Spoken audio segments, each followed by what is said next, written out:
Hey everyone, I know that our class kind of abruptly ended the other night, and I just wanted to kind of wrap things up for you and just let you know, talk about this narrative assignment that's due this Sunday night. I know we started talking about it, but I wasn't exactly sure where I left off and what the last thing everybody heard was.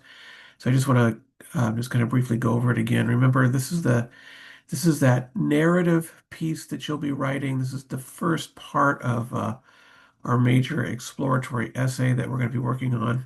So this is due Sunday night. So remember, kind of like when we were working on all Monday night, you're going to be writing something that is very, very, very descriptive, using a lot of those personal details, writing from the first person. So again, if you look at the assignment criteria for this project that's due Sunday night, we're going to write this narrative piece describing your connection to your topic.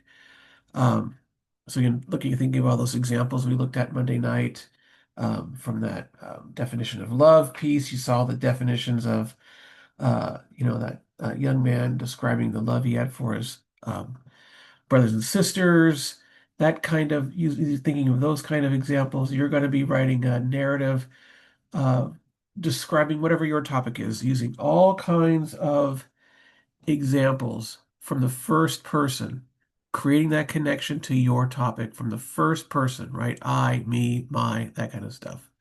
Um, and remember to include all three of those key features, right? The clear significance, the vivid details, and make sure it's a compelling story, right? Which is what it should be, right? If it's important to you, it's going to be important to us, a compelling story.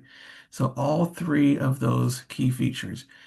Remember, this narrative that you're going to be submitting this Sunday night should be at least 300 words. 300 words, that means it's about a page, about one page. Don't go crazy, don't go crazy, but about a page. About a page should be in MLA format. I showed this to the class. I think this was kind of right about when we lost everybody. MLA format, 12-point type, double spaced. If you look at page 583 in your textbook, you'll kind of see what a good example I'm talking about when I mention MLA format, 12-point type, 12-point double spaced. When it mentions that 12 point, that's usually like a 12-point Times New Roman. That's the kind of font style. Double spaced. So double spaced one page. That's kind of what the 300 words means. So that's about the length of your paper.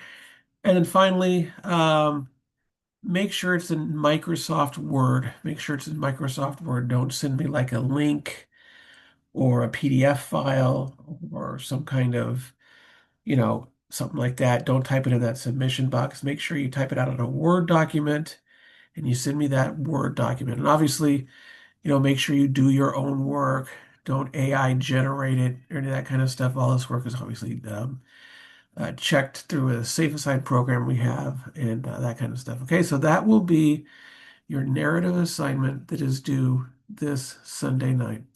Okay, and then finally, so next week, as I mentioned, uh, we're going to start looking at things like sources and things like that. So now that we have our narrative piece done, this is the first part of our big exploratory paper. The second section we're going to be working on is the resources. We're going to start working on the research part. So that you have your topic, you've got your narrative part. Now we're going to start looking things up, right? So if our topic is, say, social media, and we've done the narrative piece, now we're going to start actually talking about the actual topic and where do we find the sources. So if you look at your assignment schedule, you'll see the two chapters to kind of think about leading into next week's discussion. Those are chapters 48 and 49, which is finding sources and evaluating sources. So please read those two chapters prior to meeting in class next Monday night, and we will be ready to continue our discussion. So if you have any questions on any of this stuff, please let me know. Hopefully things will be better technology-wise, weather-wise, and all that. We'll have a good class, good meeting next time we visit on Monday night. Okay, so with that, I bid you all a very good night. And if you have any questions, as always, please email me. Otherwise, I will see you guys again next Monday. All right. Have a great night, everyone, and take care.